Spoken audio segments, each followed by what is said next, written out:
عليكم ورحمة الله وبركاته. بسم الله والحمد لله والصلاة والسلام على أشرف المرسلين وعلى آله وصحبه أجمعين، أما بعد. بسم الله الرحمن الرحيم. يا أيها الذين آمنوا من يرتد منكم عن دينه فسوف يأتي الله بقوم يحبهم ويحبونه. صدق الله العلي العظيم. ബഹുമാന്യരായ ഉസ്താദുമാരെ, വിധികർത്താക്കളെ, പ്രേം നിറഞ്ഞ വിദ്യാർത്ഥി സുഹൃത്തുക്കളെ, പ്രവാചക പ്രകീർത്തനങ്ങളാൽ സമ്മോഹനമായ ഈ സുന്ദരവേദിയിൽ ഉമ്മത്തിൻ്റെ നവോത്ഥാനത്തിൽ സമസ്തയുടെ പങ്ക് എന്ന കാലിക പ്രസക്തമായ വിഷയത്തിൽ നിങ്ങളുമായി സംവദിക്കാൻ ഞാൻ ആഗ്രഹിക്കുന്നു. ഇതിനെനിക്ക് തൗഫീഖ് നൽകിയ ജല്ല ജലാലായ സൃഷ്ടാവിനെ ഞാൻ സ്തുതിക്കുന്നു. അൽഹംദുലില്ലാഹ് അൽഹംദുലില്ലാഹി അലാ കുല്ലി ഹാൽ വഫീ കുല്ലി മഖാം. പ്രിയമുള്ളവരെ,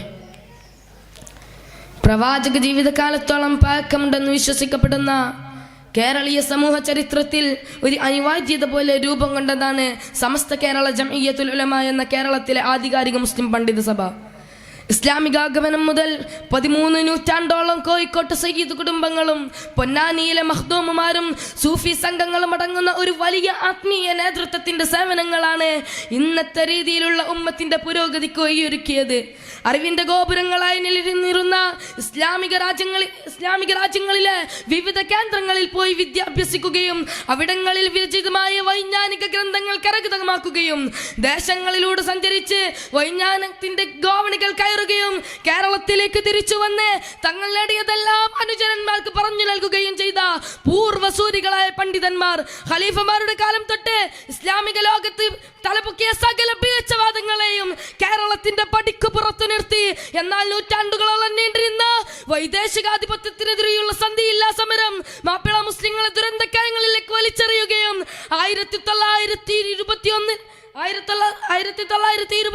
ഈ കലാപത്തോടെ ഈ ദുരന്താവസ്ഥ കൂടുതൽ പ്രക്ഷുബ്ധമാവുകയും ചെയ്ത സാഹചര്യം മുതലെടുത്ത് ധാരാളം പിഴച്ചവാദങ്ങൾ കേരള മുസ്ലിങ്ങൾക്കിടയിൽ പ്രചരിപ്പിക്കാൻ തുടങ്ങിയപ്പോൾ വരക്കൽ മുല്ലക്കോയ തങ്ങളും പാങ്ങിൽ ഉസ്താദും അടക്കമുള്ള മഹാന്മാരായ നേതാക്കൾ അവർക്കെതിരെ ഒറ്റക്കെട്ടായി നിൽക്കുകയും മഹാന്മാരായ മഖ്ദൂമുമാരിലൂടെയും സയ്യിദുമാരിലൂടെയും പകർന്നു കിട്ടിയ പാരമ്പര്യ മൂല്യങ്ങൾ സംരക്ഷിക്കുകയും നൂറ്റാണ്ടുകളിലൂടെ അവർ പ്രചരിപ്പിച്ച പ്രവാചകന്റെ ചര്യകളും സ്വഹാബത്തിന്റെ മാർഗങ്ങളും വരും തലമുറകളിലേക്ക് എത്തിക്കുകയും ഉമ്മത്തിൽ നവോത്ഥാനം സാധ്യമാക്കിയെടുക്കുകയും ചെയ്യുക എന്ന ലക്ഷ്യത്തോടെയാണ് സമസ്ത രൂപീകരിക്കപ്പെടുന്നത്.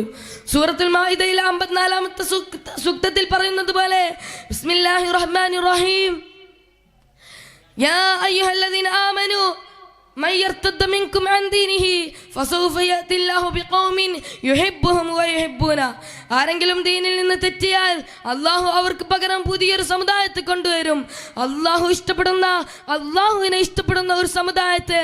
പ്രിയമുള്ളവരെ, അതാണ് സമസ്ത.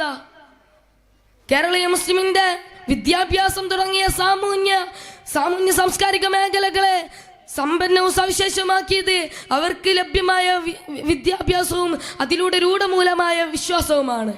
പ്രിയമുള്ളവരെ,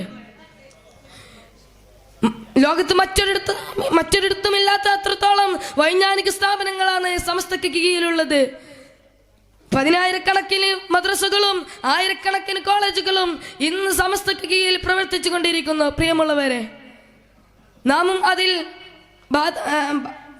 ബാധമാകണം. അള്ളാഹു തൗഫീഖ് നൽകട്ടെ എന്ന് പ്രാർത്ഥിച്ചുകൊണ്ട് ഞാൻ അവസാനിപ്പിക്കുന്നു. ആഖിർ ദഅവാനാ അൽഹംദുലില്ലാഹി റബ്ബിൽ ആലമീൻ. അസ്സലാമു അലൈക്കും വറഹ്മത്തുള്ളാഹി വബറകാതുഹു.